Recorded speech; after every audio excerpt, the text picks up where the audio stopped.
Hi, welcome to NDE TV. I'm Peggy Robinson. Today's guest is Stephanie Teater, and she has an amazing two near-death experiences, correct? Yes, And a lot of after effects. So start wherever you like. my name is Stephanie Teater.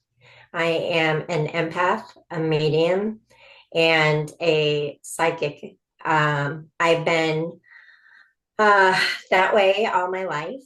I was raised in a non-religious background. And when I was young, I had some really spiritually transformative experiences, which started me out. I knew that I was from someplace other than here. I felt like I was missing my home. And so I was very, very depressed from an early age, feeling like I didn't belong here. And so I have gone through a lot of depression in my life, suicide attempts, and those have led me to my near death experiences. I've had two that I can say for sure are near death experiences. I had another one that I'll explain later that was, I consider a spiritually transformative experience. It could be that I crossed, but I didn't have the proof that my heart had stopped, and the other two I did. Okay. So that's the only difference in that third experience, but it was the most profound experience out of all of them. The third one was. Yes, to me. Okay. Yes. And so I'll just give a little background about how I grew up. Um, so when starting out, my first spiritually transformative experience happened when I was 5 years of age. And I was at my grandmother's house with my sister. It was holidays, and we had lots of cousins and uncles and aunts that stayed there. And so Lori and I always were on the pull-out couch in the living room, and that's where we slept. And then there was another back bedroom that was close to us. That was my parents. And we would go to bed, and you would, always hear my dad, "Stop it, girls. Stop it. Go to sleep, girls. Go to sleep." And we were in there talking. I was about 5 years old. She is 3 years older than I am. And I was just looking up at the ceiling, and I was looking at the fan that they had on the ceiling. Light wasn't on because it was nighttime. And I saw these orbs that were around, these really, really colorful, beautiful orbs that were just around the fan. And I said, "Lori, do you see those angels?" She didn't. And I said, "There's angels up there." And I knew they were angels. I don't know how orbs were angels. It wasn't depicted like in the pictures that you see, angels with wings and things like that, but I just absolutely knew that that's what it was. And she was looking, and I'm like, they're there, and she couldn't see them. And so that was years and years later. She and I discussed it, and she thought I was seeing angels like you see in the pictures, and I said no, they were orbs. And how I knew that at that such a young age is beyond me. I just don't know how I did, but I did. And so that was one of the spiritually transformative experience that I had at a young age. I knew things about other people. Like I said, I'm an empath. I could feel things. I knew when kids didn't like me. I knew when grown-ups were talking about me. I just had these knowingnesses. And it was really, really difficult growing up that way. Some of that led into my depression, but also, you know, I would be at home and Lori this is back in the old days, right? when your sister would watch you and, Yeah. you know, you didn't have babysitter. And so we lived in this one house and I would see shadows up in our upstairs. And I would say, there's somebody here, or there's somebody in the house, and I would feel them. And everybody would, all the neighborhood kids would come over and we'd go look upstairs, and there was nothing. And so my mom got called home quite a bit to come rescue us. And and and so it was always, Stephanie has an active imagination and these things aren't really happening, and she's just scared all the time, and things like that. But I knew that I was seeing things. I knew that these things were happening, but nobody believed me, and that was really, really difficult. Around that same time, I had these friends. I can't remember the circumstances of the situation. I just remember what happened.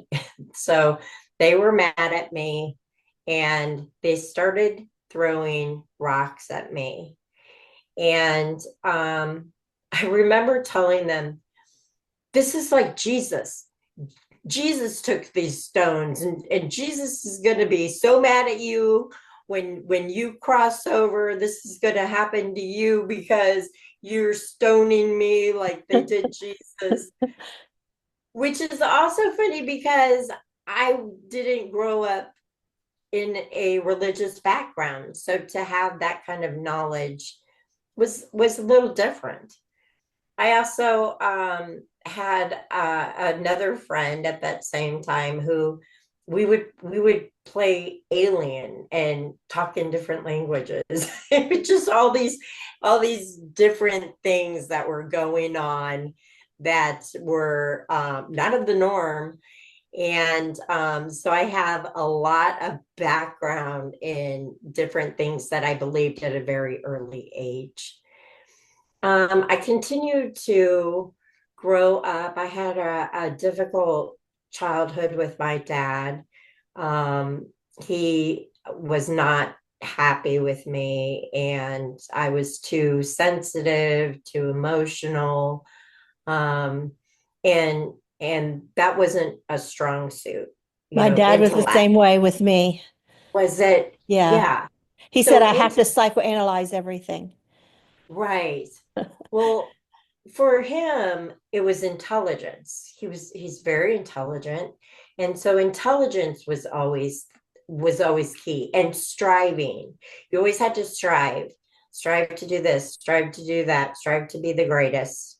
And that was really, really difficult for me.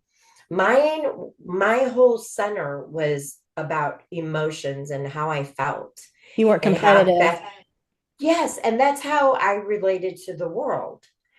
And my sister was the emotional, not, I mean, sorry, not the emotional, but the intellectual. And so she had a really great relationship with my dad. Same She with brought my home, dad and my sister.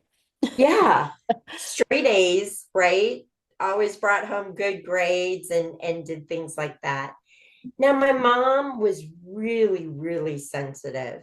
And I I think that for dad, it was a twofold thing, because I was more like mom and Lori was more like dad. So dad could relate better to my sister, but my mom related better to me because I was more like she was. And when we were young, we found out later that we had a ghost in our original childhood home, and that she would go down into the basement and there was a bathroom door that she would leave open, and she would go down there and it would just be closed. She would hear noises in that house. And so that kind of followed into another house. When we moved to Kansas, we had been living in Illinois at that time. When we moved to Kansas, we bought a house and we found out that the past person had gone in and passed away. And he was a smoker. Now, she didn't know this at first, but she could smell. I think it was pipe smoke in the house, and so nobody in the house smoked, and so she was very open too, but she had a very Catholic upbringing, so for her it was really hard to you know be that open and and accept those things, even though she knew she was getting them, because in that religion that was evil according to what she believed. So dad was an atheist and mom was more open but closed. So it was a different upbringing. It really was. For you to fit Lori, into and be who yeah, you are without discrimination, I'm sure. right. And Lori believed more along the lines of what my dad believed at that time. So I'm trying to fit in these different scenarios. I was trying to be a people pleaser. I just wanted to make everybody happy. And so I really had a hard time. It was And really, of really course, when you're depressed. sensitive how others feel about you and what they're feeling, we act on that. Where most Right. people don't even notice it. They don't sense it. But that's the Right. world we live in. Even that, Right. sensitivity to smell. We're just sensitive as a rule to everything around us and within us and other people. Yeah, I get it. Yes. So it was around fifth grade when I really started to take time. I would go down to this creek that we had and just sit there with God and talk to God, talk to the animals, just be in nature, and felt like that was my safe place. And I had a friend, Cole, who I was able to talk to about how I really felt and how I thought.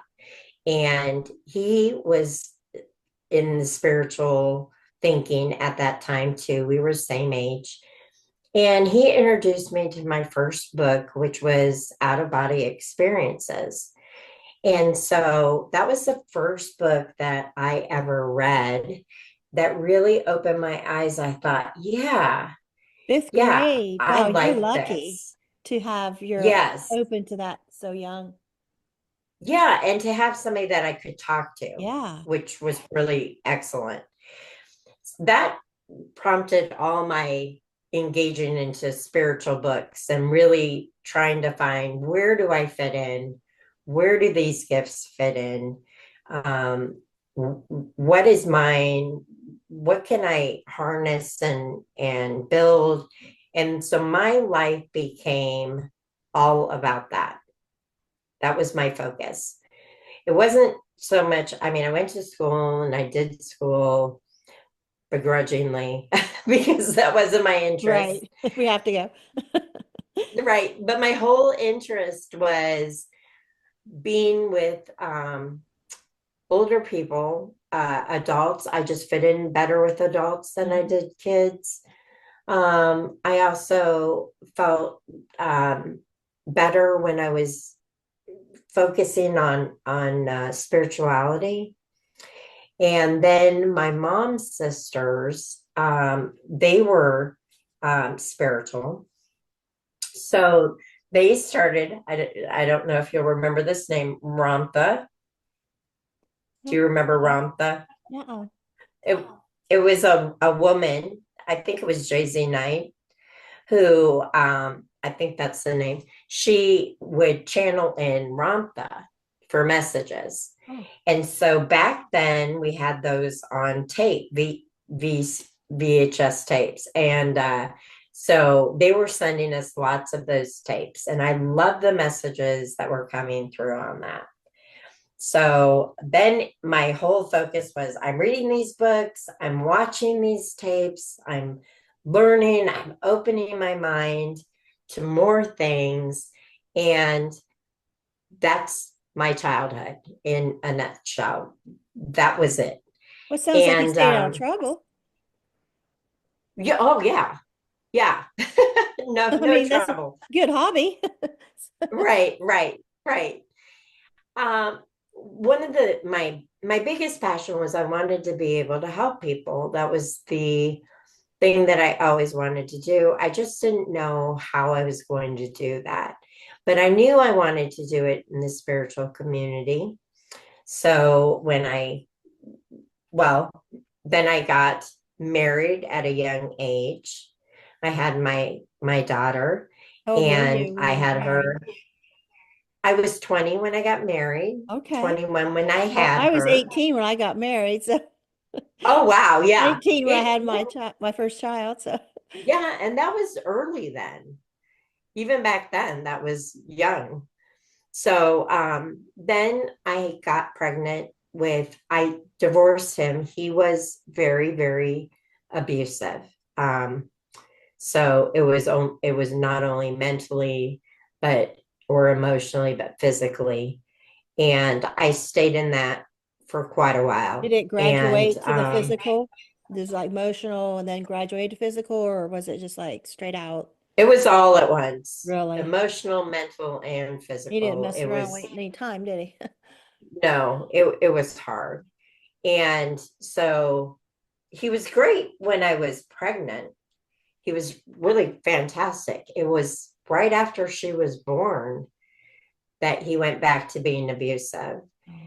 And so I knew prior to getting pregnant that he was abusive, but it was always I'm going to change. I'm not going to drink anymore. I moved away a couple times during my late teenage years into my 20s to find myself, look for a different path. um but then I went back, and then I got married to him, and then had Ashley. The thing is that when I was pregnant with my daughter, he was great. He took really great care of me, and was really looking out. And it was so much so that my parents had forgiven him for what he had previously done, and thought, well, if he's really changed, this is great. We will totally accept him. But then right after I gave birth, it went back to the abuse. Oh. And so it was soon after that I left. And then I moved away. So I moved from Lawrence, Kansas to Topeka, Kansas, not a far drive, but just to get out of town.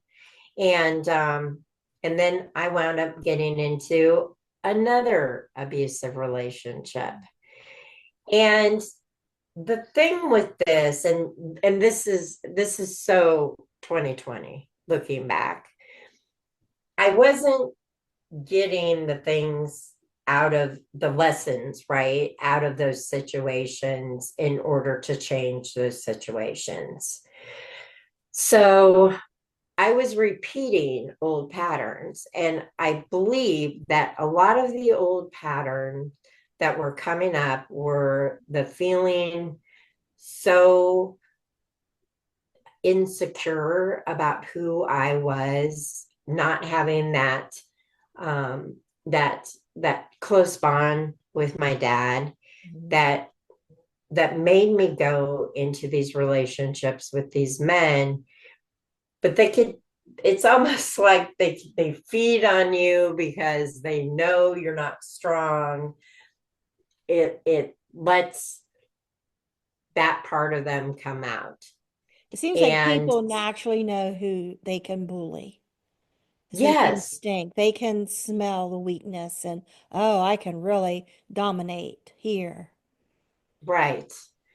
And so that was really difficult. And it wasn't until after I finally got out of that second marriage that things started to change.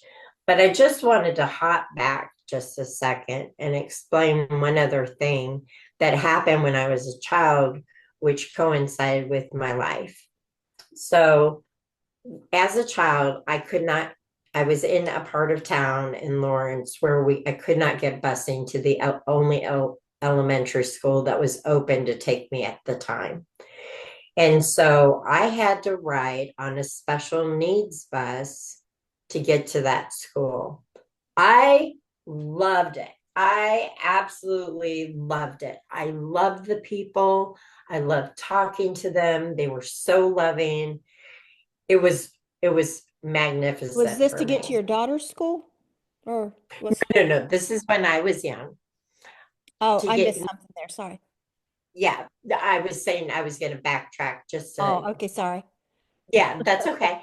So this was my elementary school. I had to take the special needs bus. And so I became really close with the special needs people that were on the bus. And during that time that I've just moved to this new place. I'm just going to this new school, and I was out on the playground, and I noticed that there was this young girl. She was our age, but she was off by herself, and nobody was playing with her. Everybody was playing kickball and having fun, and she was so by herself. And I went over to her, started walking over to her, and one of the boys yelled over, "Hey, if you go over there, if you talk to her, we're not going to have anything to do with you."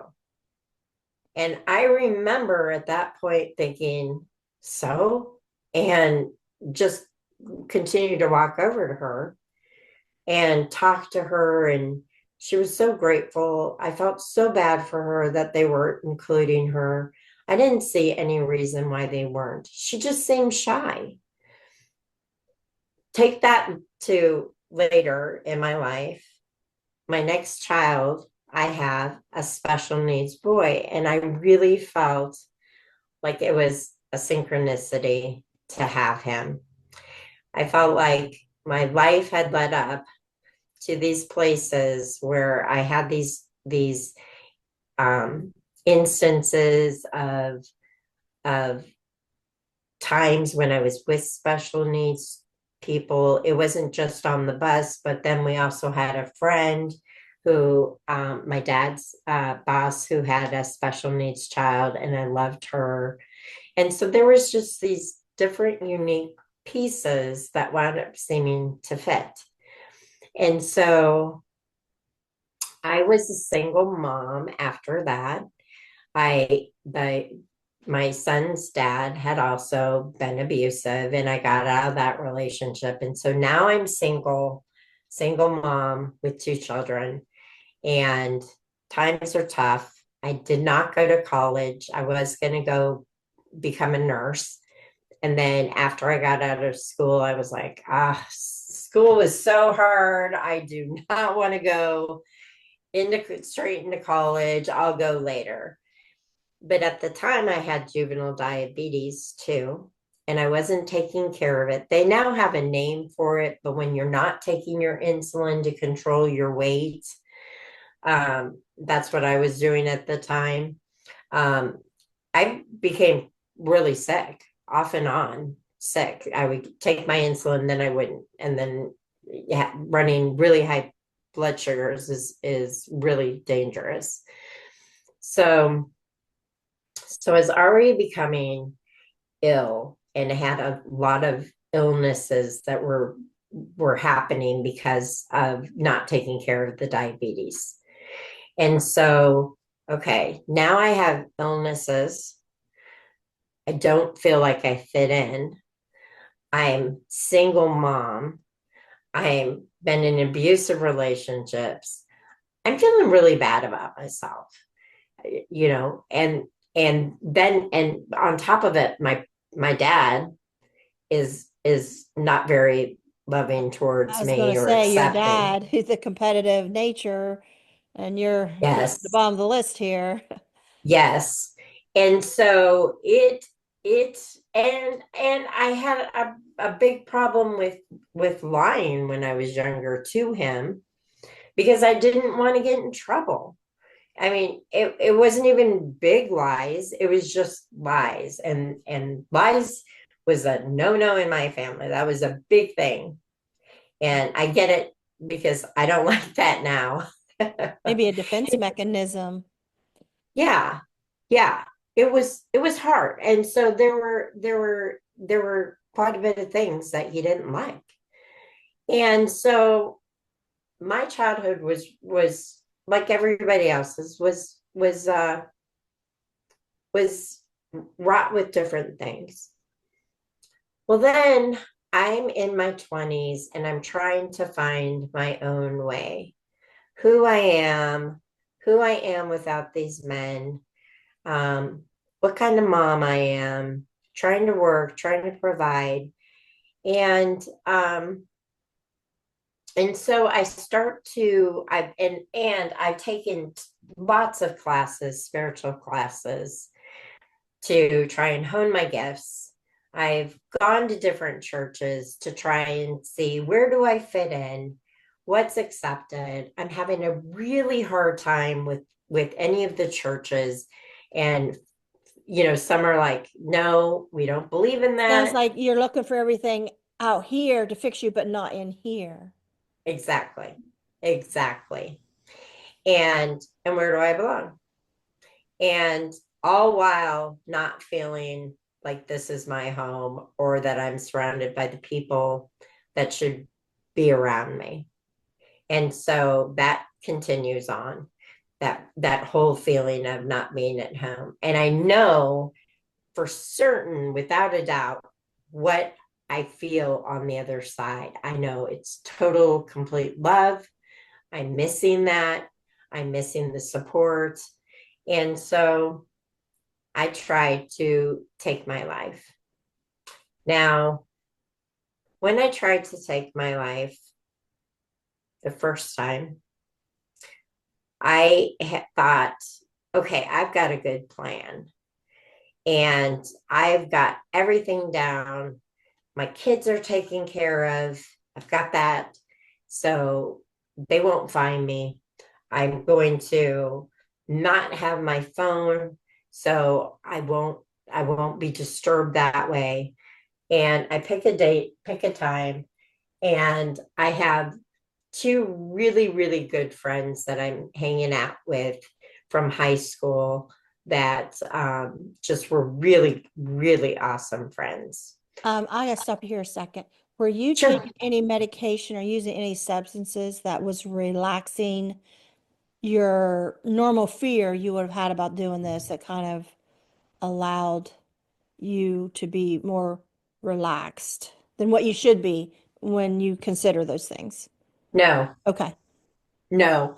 I had stockpiles of medication because I had been through so many different ailments throughout this, but I didn't like to take medications, not taking any drugs, not taking any kind of antidepressant. None of that is going on at Is that this what these point. stockpiles was? These antidepressants you've had in the past that you weren't taking? No, no, no, no, no. No, they were like pain medicines from different things like I had pancreatitis at one point. And so I had just these different things that had been happening. And these medicines are really old. So I just have a stockpile of medications that I Okay. had collected. But you weren't taking anything at the time. Okay.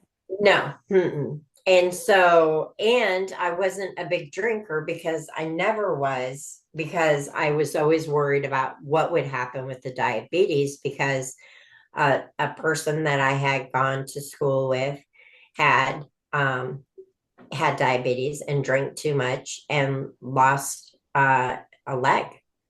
And so that was really big for me. I didn't, my parents were always like, you're gonna lose a leg, you're gonna lose one of your limbs if you're not taking care of your diabetes. So I was always very careful.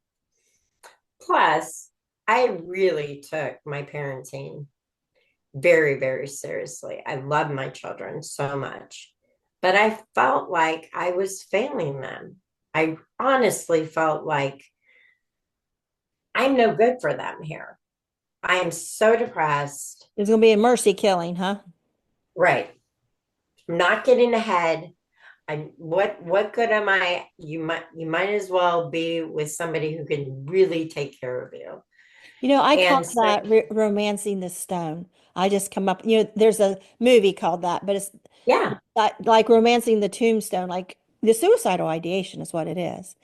But right. we romance, not we, but whenever you get in those moments and times in our lives, we can look back and see how we romanced that idea to the Yeah. point it becomes such an ideation and the only solution. And it almost seems like, who is this voice in us that is driving us to this? There's got to be some kind of, they talk about the angel on one shoulder and devil on the Yep. other, but it's so seductive and luring that we don't realize it's not a friend, it's an enemy. Yeah. I That's how I think, just come to look at it. But I mean, you feel yeah. like you wish, but Yeah. I think part of it is you're just so down on yourself. You're constantly berating yourself about, you're not looking at anything you're doing good. You're just looking at absolutely everything that's bad, everything that's horrible. Fact that you're tired, that you need a break. I'm not getting a break. I have this special needs child. It's either he's in the hospital, I'm in the yeah, hospital. and where's that voice that's saying, "Hey, none of those lies are true. You're doing great. Right, You can do this." You're like, "Where's that voice?" right, It wasn't there. right. And I wasn't getting it from the outside world either. Hmm. So, and a lot of it coming from my parents was, you're not being hard enough on your children, you're not doing enough, so you've got that beating on you too, and you're your own worst critic Yeah, and you anytime. surrender. Yes. Okay, so I tried to take my life. My friend happened to have a feeling about calling me at that time, and I answered the phone. I don't remember it. What did you use? Those medications? Yes. Okay. Yeah. And so just a stockpile of medication. And she came and she called me. I wasn't making sense. She knew I had diabetes. She knew I was in trouble. She got my other friend and they came over, and they got maintenance. The door was kicked in. They got to me and they got me into an ambulance. And then my heart stopped on the way to the hospital. And this isn't a long drive, that the hospital from where I was, but my heart stopped. And next thing I know, and I'm not aware during them getting me, I am out. I don't know what's going on, but the next thing I know is I am in this place and it looks like a chapel, but it's small, like a chapel in a hospital. It's the only thing I can relate it to. And it's got pews. So I'm in the back, like by the door. And then it's got these pews, just these two rows going up. And at the front is a podium. And in front of the podium is this figure. Now, first of all, these people look solid to me that are sitting in the pews. There's not a bunch of them, but they're scattered, right? And they're solid, like me, just solid. I'm just in this place. But this being in the front has this white light around it and coming from it. And it is beautiful, absolutely beautiful. I can tell it's a man. It has the outline of a man. It's almost like if you took a spotlight and you were just shining it on somebody and you can just see their outline. You know they're there, right? Mm-hmm. And it's not like going through them. So it's just surrounding them. He floated towards me and he was right in front of me and he said, "I'd like to show you something." And he turned to my right and I turned to my right, and all of a sudden we were just, I don't know if we went through something. I don't know. All of a sudden we're just on this hill. And I see myself on top of the hill, but I also have the vantage point of being below, underneath here, like looking up at the hill. So when you're looking up at the hill towards us, who's at the top, the grass is the most magnificent grass I have ever seen, ever. It's not too short, it's not too long, but it's so green, and it is alive. It just, I can't even explain what this grass felt like. And I'm thinking, oh, the reason I'm really noticing this grass is because I had already had a transplant by this time so that I wasn't diabetic anymore. So I had had a kidney and pancreas transplant. But when I had the diabetes, I couldn't walk on grass with my bare feet. And so I'm thinking how glorious this grass is because I'm walking on this grass.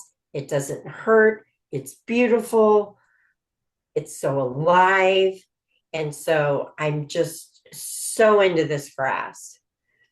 Then all of a sudden my perspective changes and I'm at the top in kind of in that body. See, before I was looking up, not totally in that body, right? Knowing I was there, but okay, so my perspective has changed. Okay. And I'm looking down and off to the right are these trees with more grass going down, but these trees off to the right. And off to the left, down below a little ways, is this white gazebo, but it's made of stone. And we go down there, and I feel like I think somebody else is the one that was standing there, like this person just brought me there. I feel like there was somebody else, but I can't quite remember how that happened, or if they went into one person. But then all of a sudden they said, "We want to show you what it would look like if you go back. And we want you to know what it would be like if you stay here." And I know that I was in those memories, or however they showed them, for a long time. But I made the decision that I wanted to come back after seeing what was going to transpire for my life. That was the memories, was what would happen? Yeah, that's what they were showing me, is what would happen if I came back here. If I came back. like what my future entailed. Okay. Okay. So I remember making the decision that I wanted to come back. Next thing I know, I'm in my body, I'm waking up, and I am so mad. I was so angry.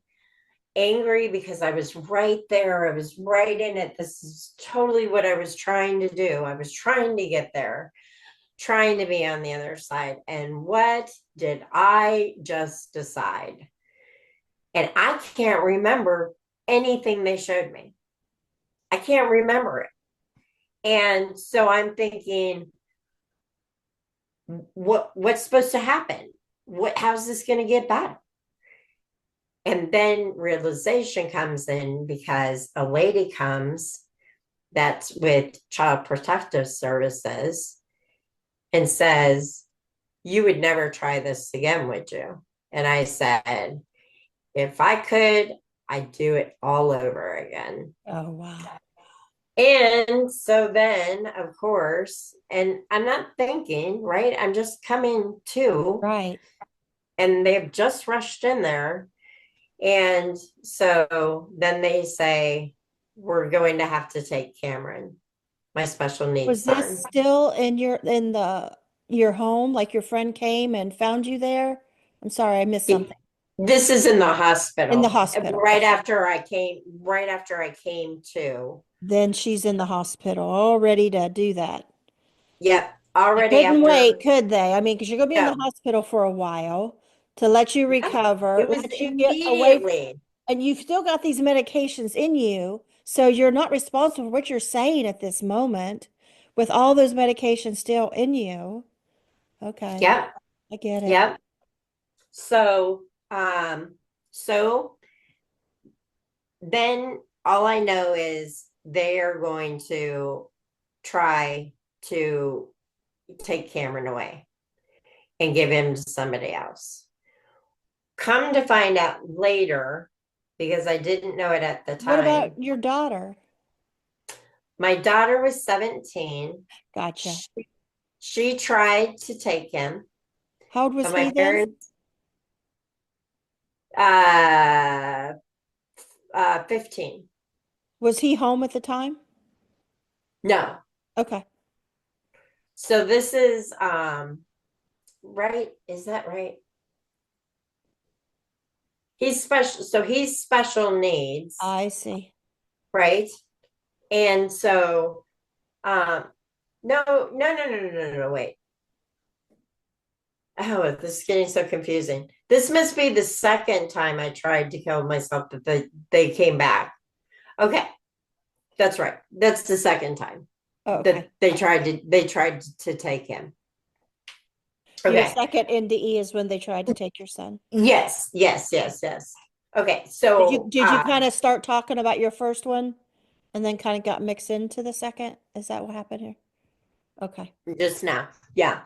But so after the first one, my reply was I would never do it again. Then when I had the second NDE, that's when they came up to me and said, we're going to take your son. Were they involved the first time? Is that who asked you that? Or is that who said? No, they weren't involved the first time. Okay, gotcha. No. Just the second time. Okay. So then they did. So how much time was between the two? A year and a half. Gotcha. Yeah, just a year and a half between the time that I tried to take my life the first time and between the second. Okay. The second time, I'm thinking nothing's better. Everything seems worse. I still can't take this. I'm so tired. I'm struggling. Things are too hard. My kids are still going to be better without me. So then I try and do it again. This time I'm like, okay, this time I am really going to do this. I take some medicine. I don't have all those stockpiles anymore. Okay. But I take medicine and I take another medicine to make sure that I don't throw up. And I do this at night, not during the day. The first one is during the day. I do this at night when I know my son's going to have daycare in the morning that comes to my house, so he'll be fine. And so I OD, and by the time the babysitter realizes, oh, she's still here in the house. She was downstairs with my son doing breakfast, all that. By 11 o'clock, she realizes she had thought I had gone to work early. She realizes that I'm in the house and finds me. And I am out cold. I did not throw up, but they call the ambulance. The ambulance comes to get me. And by this time, all those medicines have absorbed into my system and they cannot pump my stomach. My heart stops. And then on this one, I have this vision that if I do this again, they show me in this bed with all these tubes sticking out of me, but I'm awake. Oh. I'm like trapped inside my body, but I'm awake. Like being buried And alive. right? Yes. Yes. Scary. Very scary.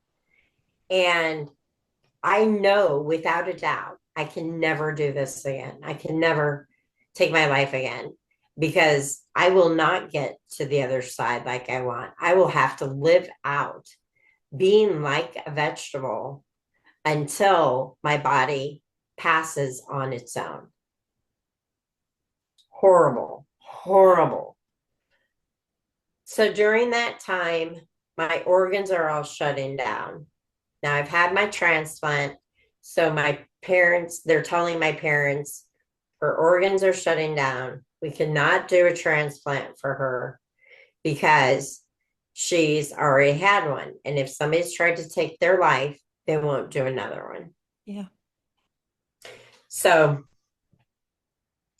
all of a sudden, I'm hearing the doctor telling my parents that they need to call all our family members and have them come say goodbye. Mom and dad were outside of the ICU room in the hall with the doctor. Now, those ICU doors stay closed, but I still heard this conversation. Glass doors, aren't they? Yeah. So I have still heard this conversation, even though I'm in bed with my organs shutting down and not awake. Then the very next day, I make a complete recovery. So you're out of your body. That's how you Yeah, learn. right. But the next day, I'm making a complete recovery. Absolutely complete recovery. Nothing wrong. No organs shut down. Amazing. The doctors are flabbergasted. This isn't supposed to happen. And it was shortly after that I got out. Of course, I went into, they sent me to the hospital intake for being put up there for a couple weeks for suicide attempts. Protocol. Mm-hmm. Yes. Mm-hmm. So I'm learning a lot. I'm being really open, and I'm taking away a lot of good messages. One of the things that they tell you is, if you're starting to think about suicide, don't have a plan. Don't ever have a backup plan, because that's going to, you always have something to fall back on, right?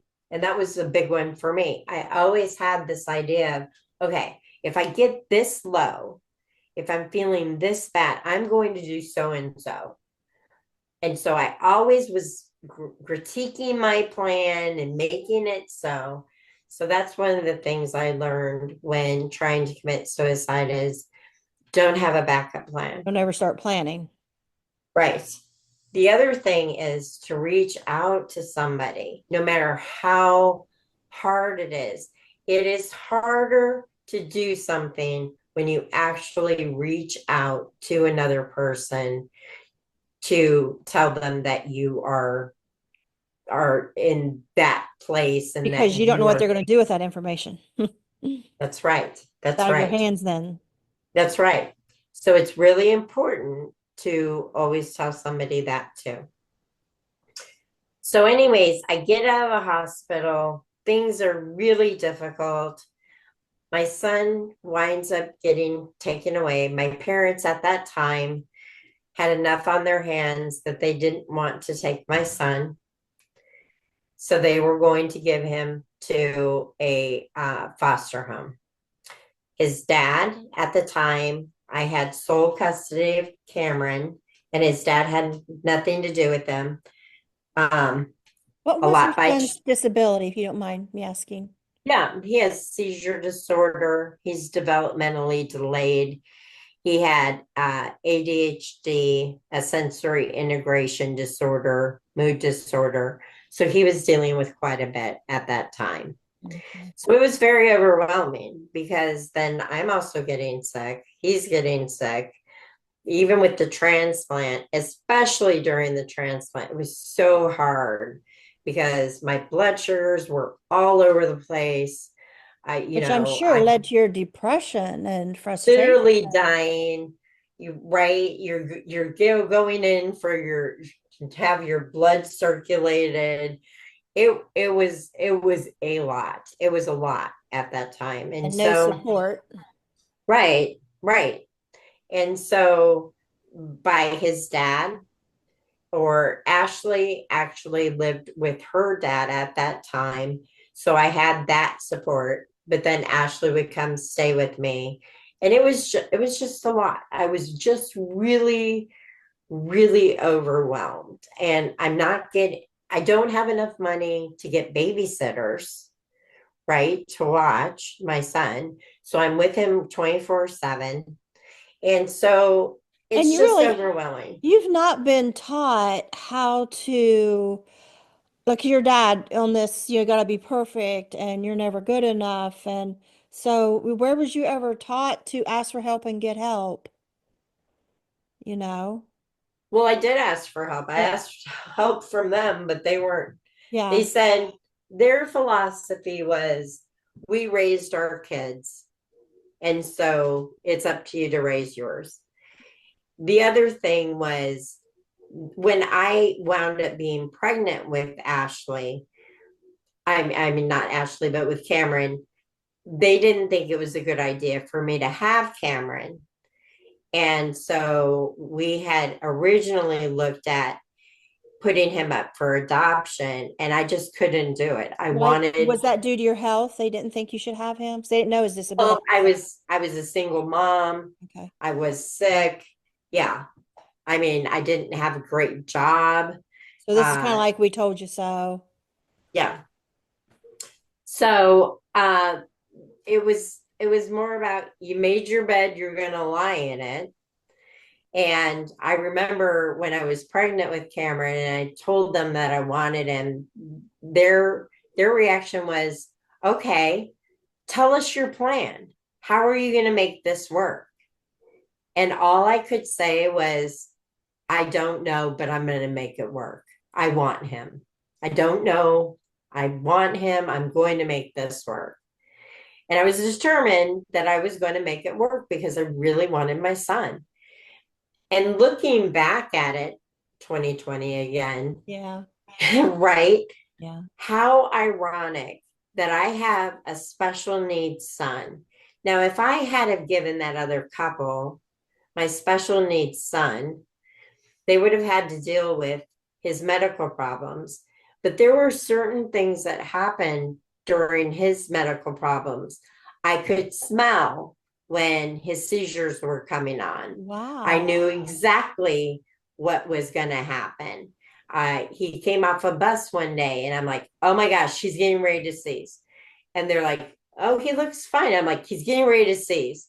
And I pick him up, and I'm running across the yard, and sure enough, he instantly goes into a seizure.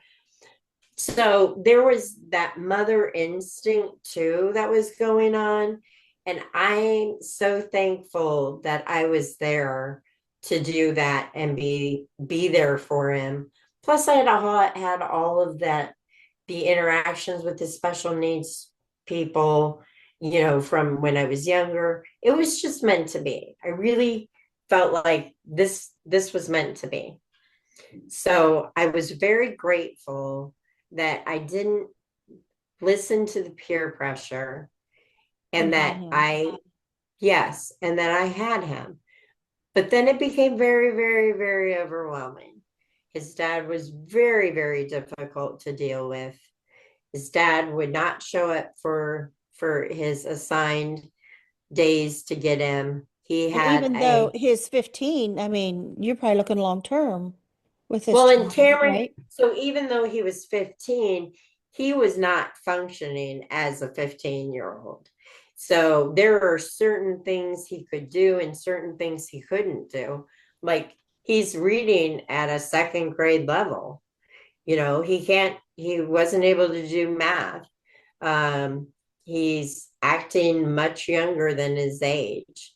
And I have to say that now he's 28, and to see the person that he has grown into and all the things that he can do are just amazing. Did he go into foster care at 15? Okay, so they were going to put him into foster care, and at the time I had sole custody of him. They found out about Rick, his dad, and so they contacted him to see if he wanted to take his son. He's like, of course I want to take my son. Okay. And they came to me to ask, and I'm like, yes, absolutely, have him go with his dad. I don't want him to go with somebody he completely doesn't know. And don't know if they're trained. At least his dad knows him. Mhm. And so then he went and stayed with his dad while I got help Okay. for my depression, for all the things I was going through. And it wound up being a good thing. His dad didn't keep him from me, which was great. Good. And so it wound up being a real blessing. And the other blessing about this is that at that time, Cameron really started to need his dad, that male figure. So I had Cameron into counseling. So he was doing things like in the store, he would just go up to a man and hug him. Oh. Right? Because he's looking for that love from somebody else. And so that was dangerous. You can't just go up to any man and start 15-year-old. hugging him, right? Yeah. Right. And so we had these counselors that were trying to help him, trying to teach him what boundaries are and things like that. But he really, really needed his dad. And that's when his dad stopped drinking, got his life on track. And so Cameron's been living with his dad ever since. He's we had gotten him into this group that would take him into this group home when he got to be 18. Okay. And he had been on that list since he was 3. Huh. So he was able to get into this special group called Loving Hearts in Topeka, Kansas. They're amazing. And they had day services, plus they had living services if he wanted to live there. So he's tried both. So when he was on his own, he got to live with a couple other special needs boys. Oh. And then they have staff that stays in the middle of the Awesome. apartment. And so get to experience his own life. And that's been amazing. So he goes to Loving Hearts every day. They do activities. They go see They go do sports, they do all kinds of things. So he has a very, very active lifestyle with all these friends that he knows. He has a girlfriend, all the same things. They just want the same things that we Yeah. all want. The My same oldest love. sister is disabled. She's always been different. I was youngest of five. She's the oldest of five. And she's 70 now. And I've been her guardian now last several years. And my mother used to put her in nursing homes. Before that, she was in and out of mental hospitals and treatment. Oh, yes. So I got her out of the nursing home and put her in a group home. It was the MRDD home, which she isn't, but she fit the developmental disability category. And so, but she's back in a nursing home now because she's end stage renal. So she's been that for Oh, 3 years. So oh, wow. yeah, she's It doing wasn't fine. that great? Wasn't that lovely to be in that home, in that to be in with other people that have those abilities that and special abilities, I say, Yeah. because they're just so loving. I've told my husband, I realize now that I'm older, how having her as a sister benefited me as a person Yeah. because you see the world differently. You don't Oh, put you up do. with anybody putting down anybody for being different. Um, people like to make fun of people that aren't so smart. They meet in the store or like they have a disability. Excuse me. Right. This isn't Right. something to make fun of, or, this is a disability here. Right. Yeah, it has changed me. I mean, from, time I was little, I was always looking out for her. Even though I say I'm youngest, she's oldest. My mom would say, "There goes Melody carrying her suitcase going down the railroad tracks. Go get her." It's always up to me because I was a sensitive child like you that was Right. always tending to people's feelings and emotions, and I knew how to talk to her and work with her. The other kids didn't care. To this day, they don't care. So that's why I'm the one that's just me and her, they're close. I tried her home a couple times, and they told me it wouldn't work because she's been institutionalized so much, where she's just Oh. structure. But I tried anyway a couple times, and it didn't work because she can't Oh. function in society in a normal home and environment, and take her out to town around people, and she don't want to wait in a line. She just wants to take off Oh. out in the parking lot and jump in somebody else's car because she thinking it's my car because she didn't wait in line. Just little things Right. like that. But we can't be Right. endangering the public, scaring Right. people, and so. But yeah, she's a doll baby. Her Aw. name's Melody. Melody, I love that. It's beautiful. So then, so Cameron's with his dad, and I'm getting on my feet.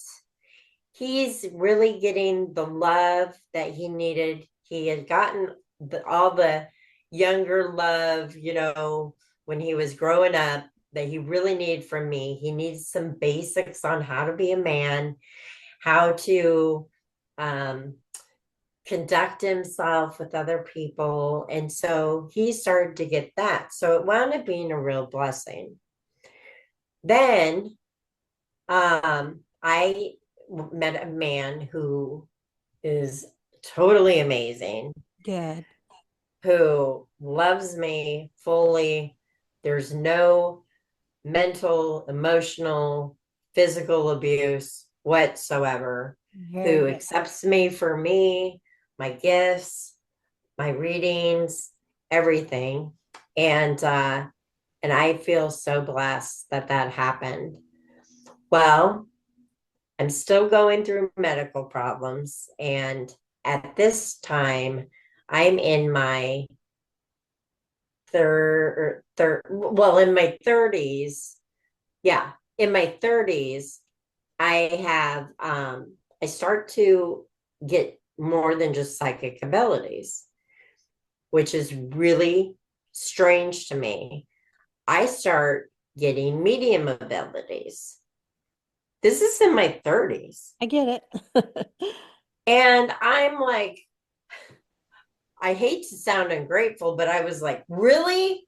Of all the things that I could have, I'm doing this. It wasn't something that I had sought after or wanted. I'm so grateful now. I'm so grateful that that's what happened.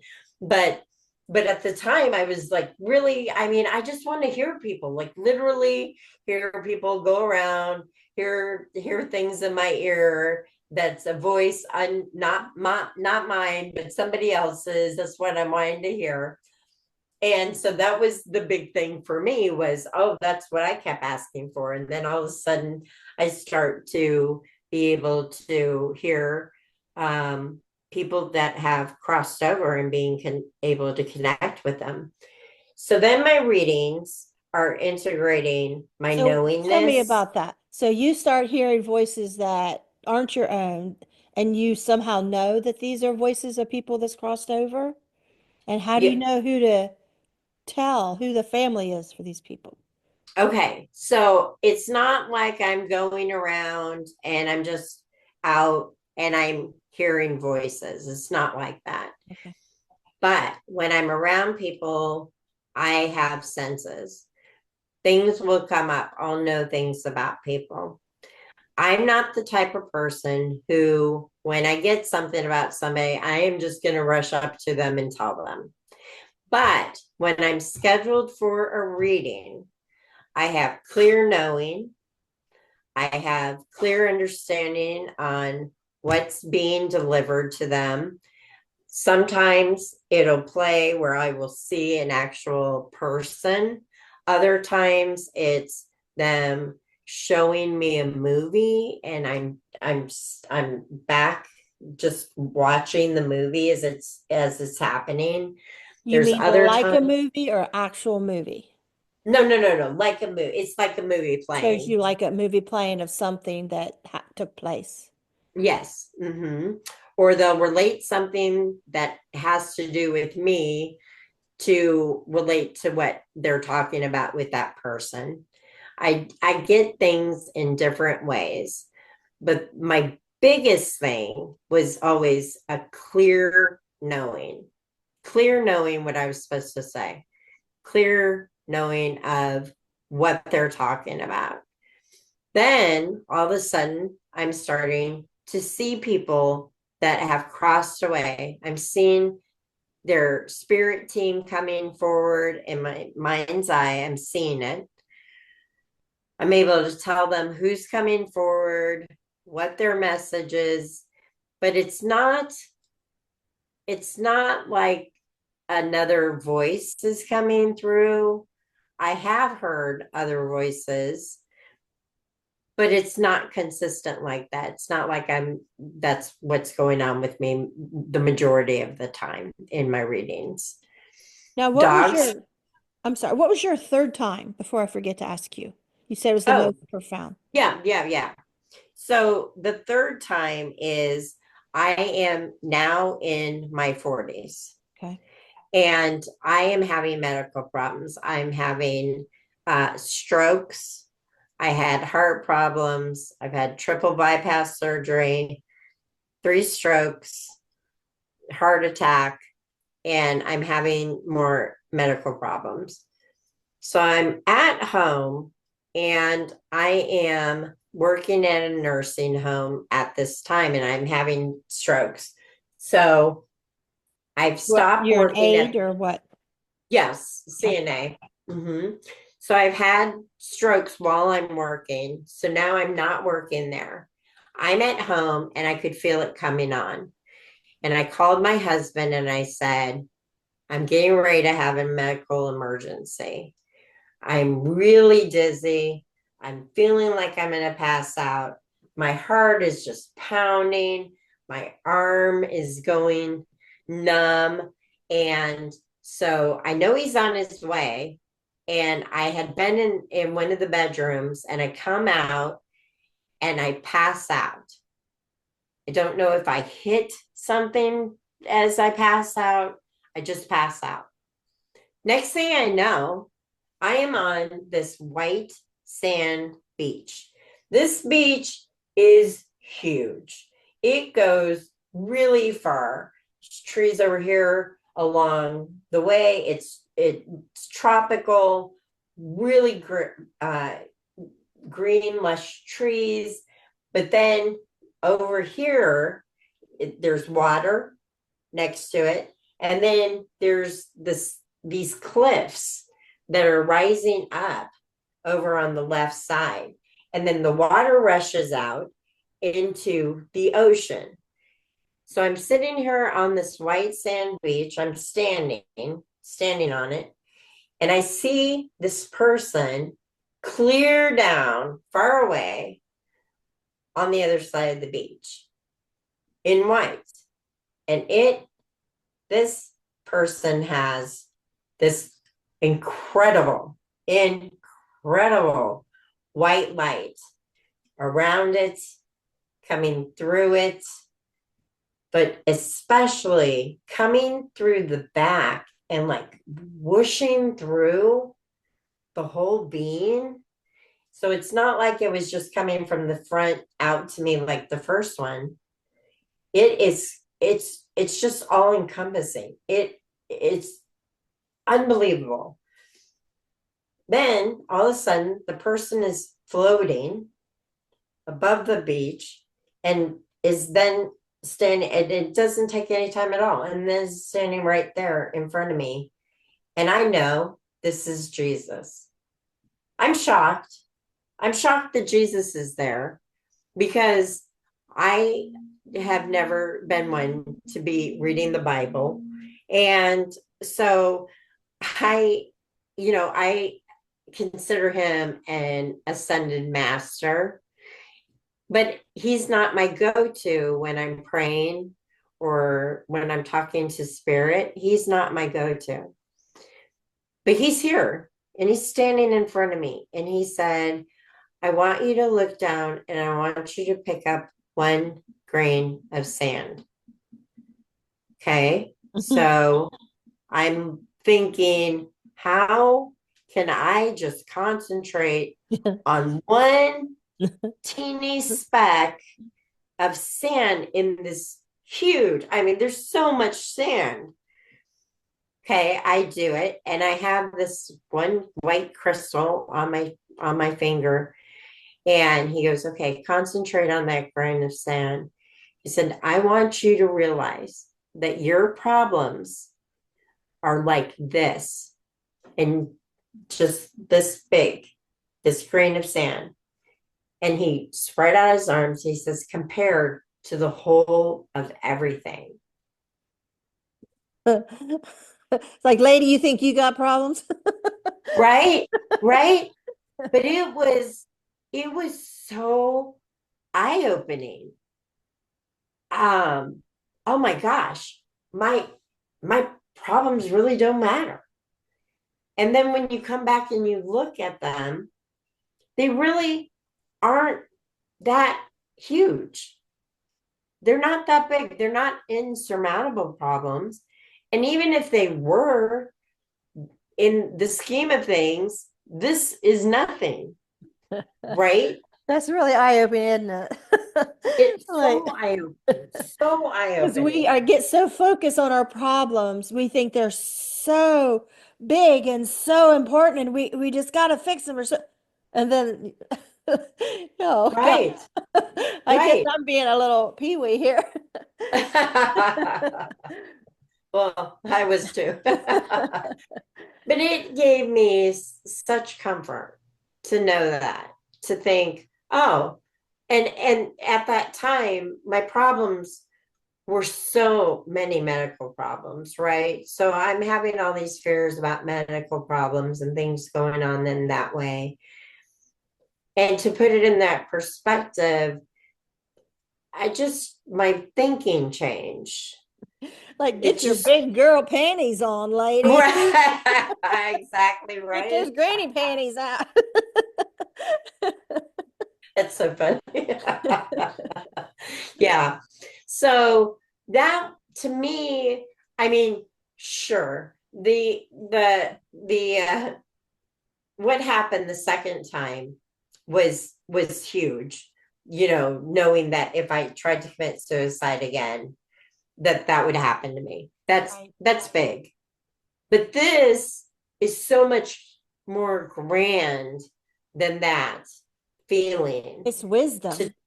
Yes, to put that into perspective of your life just is truly magical.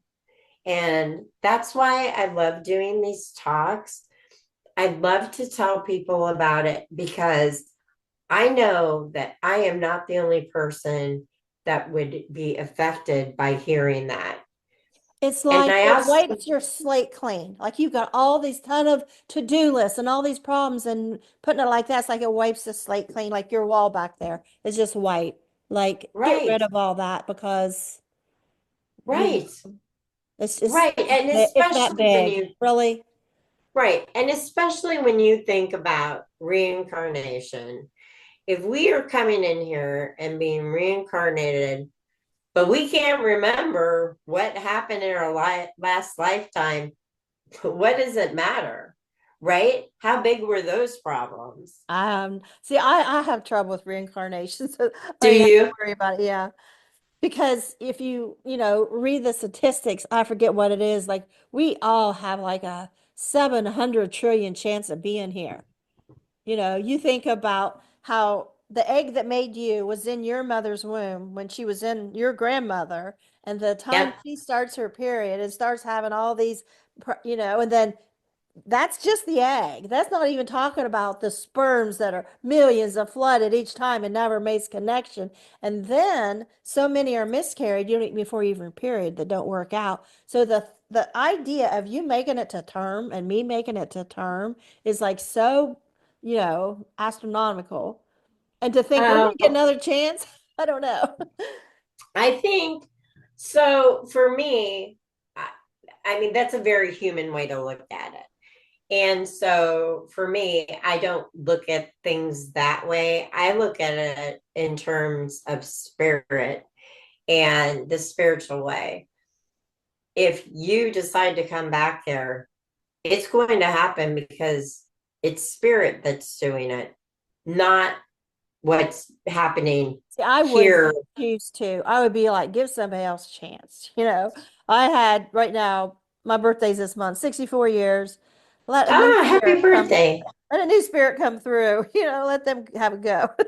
That if we get Oh, a chance. but the thing is that we come in here and we are doing it for our soul growth, which is who we truly are, See, I our don't know soul. that either. A lot of people say that, like the new age and stuff, that we come here to learn and stuff. And I just don't know. Like my 5-year-old drowning, all I know is I was told God sends children here to be loved. That's why he sends them here. So, well, I think, well, we come here to be loved. And then people say, well, you come here to learn, you come with a purpose. Like, okay, if that's what you want to believe. But for me, I think we're just here to be loved. And I think we come once, and if God can do anything he wants. If he wants you to come back 10 times, he'll come back 10 times. But Right. I don't know. Yeah, I get it. Yeah. So it looks like, it sounds like maybe you're on your spiritual quest to find out what's true for you. And I always tell people, take what feels right for you and leave whatever else is there that you don't feel is right for Well, you. and it's not just, the human of me thinking that is, I've interviewed over 400 NDEers, and so many have seen grandma Yeah. or grandpa on the other side. How come they weren't reincarnated? They're seeing all these ancestors and grandparents, their parents, their brother, sister, the baby that they lost, on the other side. Well, they're not being reincarnated then if they're seeing them on the Well, not other side. necessarily. Not necessarily, because in spirit, you can be two places at one time. We just have a very small piece of us that comes down. The main part of us is on the other side. We just have just a speck that comes in, just like there's a speck of God in each of us that comes into experience. And so that's my personal belief. Yeah. And so that's why I think you still see that person over there, and then they have another aspect of themselves that's down here learning So and when you having do this support. medium stuff, do you feel these people are on the other side, or do you feel they're also could be here as well? Well, at the time that I am having the reading, the people that come through, I am seeing them from the other side. So they could have another aspect here, but that's not who I'm communicating with. I am communicating with Like their they would soul. have no knowledge that they have another part of them on the other side, that because if they're here, they could communicate themselves, right? With this person you're trying to give a message for. Well, that's the whole thing. We all have a higher aspect of ourselves. That aspect's over there on the other side. So when we say, I want to call in my higher self to guide me, that's that aspect. Okay, and I think, that's where the difference is you weren't brought up religious. I mean, you did try churches for a Right. while. So the rest of us, we visualize that, God, angels, Jesus, as who we're communicating with. We're not visualizing this is another aspect of myself. This is an angel that just told me this. And you're saying this is another aspect of myself that told me this, right? Yep. Yeah, I mean, So the it's kind of aspect like of it's the yourself, same but thing that happens. It's just we're calling it something else. no. You do have angels, spirit guides. You have other beings that are there. I Yeah. absolutely see that. But you also have the bigger sense of yourself that's still there. This is just a very small piece of our big self that's over there, that's come in to experience this in our lifetime. Given that thought, because I had to go deep into thought. Given Okay. that thought, when you have that suicidal ideation that I call romancing the stone, do you think that is a bad part of ourself, just a part of ourself?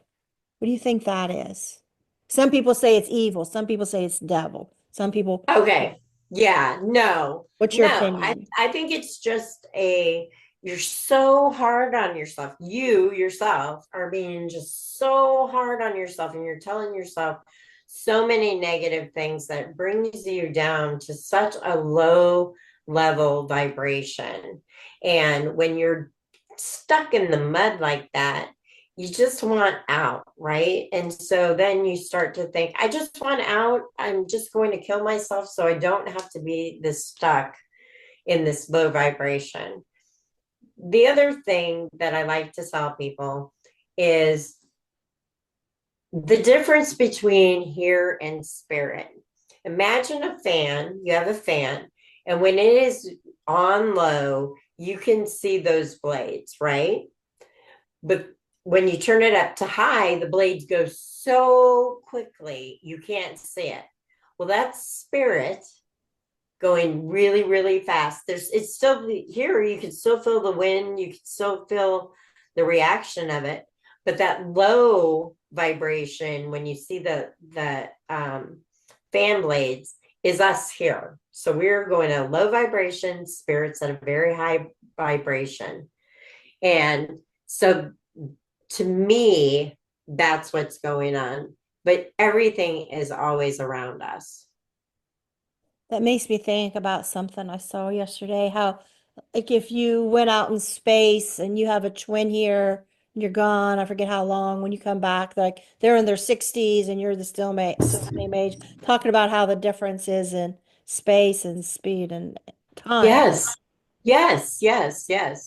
Yeah. Are you talking about the two twins that were out there and the muscle mass difference? One stayed here and then the other one went out in space. It would, I think it's a hypothetical. Oh, there were Okay. two males that did that Okay. actually. Yeah, and there was such a huge change. So, And it made me think about how when we have NDE, we feel like we're gone.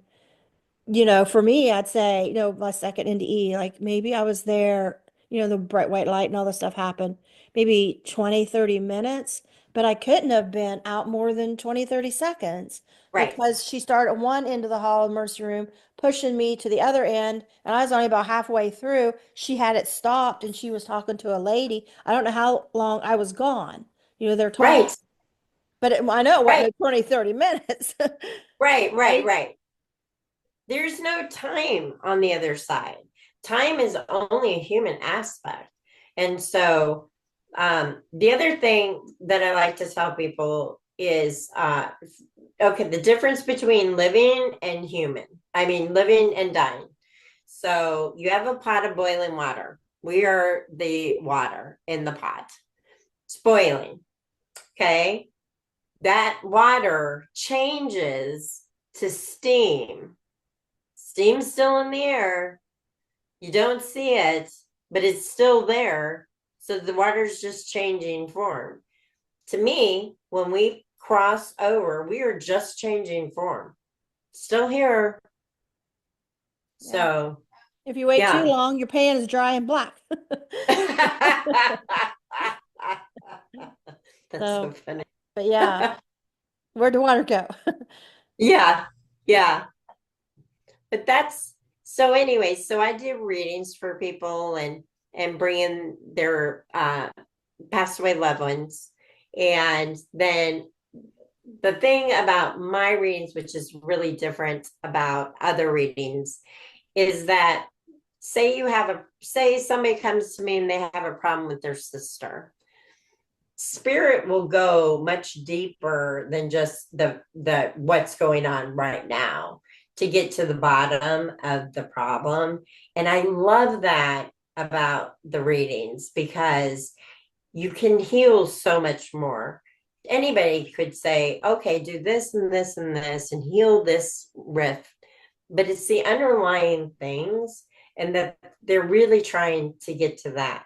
Also, when people come into readings, they go with what is concerning them the very most at the time of the reading. And so I also love that. My readings are very easy. People can come in, they can ask questions. If I'm telling them something that Spirit's saying, they can say, oh, yeah, I don't understand that. Can you explain it a different way? It's very casual in the way that it's read. And so I just feel so grateful and blessed and honored to give people readings to help them. When did you start sharing your NDE? Oh gosh, NDEs. not Jeff Mara was my first podcast for sharing my NDE with anybody. Okay. Yeah, and so that was a few years ago. Okay. Mm-hmm. And this third NDE, did you pass out? You didn't go to the hospital? What was that? Yes. So I did. I was unconscious. When Trey got to me, he had to carry me to his car. I think I woke up just to realize, oh, I'm in the car and I passed back out. But the next thing I knew, I was in the hospital. So What was wrong? I was having stroke. Okay. Yeah. Yeah. So what's your health like now? I mean, how long pretty ago was that? that was 2017 that happened. Okay. That was the same year that I wound up getting triple bypass surgery. Okay. And That was your heart that caused that? yes, but a lot of this was from the diabetes. Diabetes is so damaging. And the fact that I used it for so many years just to control my weight. So I wasn't taking the correct insulin. I wasn't keeping my blood sugars down. You know, that caused a lot of it. A lot of it was done by myself. But I do know people that really, really were sticklers on controlling their blood sugars and still have problems. Diabetes is a terrible, terrible, devastating disease. And you don't even realize what's going on while it's happening because a lot of times you don't see the outward appearance of what's going on inside. So I have a friend that's type 1, so I know what she's like. that's what I was. And Yeah. you can't take care of yourself. It has to be It's somebody hard. else around to know, hey, you're talking funny, you're voice is Right. not making sense. It's very hard. It's very Because she difficult. doesn't know. Yes, and my heart goes out to anybody who has that. It's awful. It's awful. So that was a lot of it, was the side effects of that. Plus, I used to be a smoker, so there were side effects from smoking, and smoking for diabetics is very dangerous. So it was a combination of things, but I do feel really, really grateful for all of my experiences. I would not be able to understand or have empathy for people that I do readings for. I have a great understanding of the different challenges that people can go through. And so I feel like I have more empathy and compassion for those people. And that has been really, really excellent for my readings. And I just feel like everything was meant to be. And I really think that I came in for a lot of soul growth, and I'm getting it. Definitely getting it. So, Well, I'm glad that everything worked out good for you and for your son. And how's your daughter doing? oh, she's excellent. She has two boys. She's married. Your grandma. I am a grandma, and I absolutely love those boys. They are so, so busy. That's the first thing she would say is they are so busy. So they are so cute and loving. And it's just, I really feel blessed. I really feel blessed. Well, I'm so happy that you're in a good marriage and everything Thank worked you. out for you, and that you've got the career that you were meant to have for your Thank you. personality. And so, Thank you. was there anything else you wanted to add that we didn't cover, or? Don't think so. Okay. If anybody wants to reach out to me, my email address is lives, lives on 111 at gmail.com. Okay. And that's the best way to get a hold of me. I'll put that at the bottom of your description too, in case people. Okay. Okay. All right. Thank Now, so you. then that's for readings. That's where they could Yes. contact you if they need. Yes. Uh-huh. Yes. Okay. All right. Well, Yeah. thank you, Stephanie. Thank you. It was so, so nice being with you and talking to you. You made me feel so comfortable, and I really appreciate it. Good. And I'm glad. I wish you the best. Thank you. I wish you the You're best as welcome. well. Thank you. Thank you. Bye-bye. Thanks. Bye.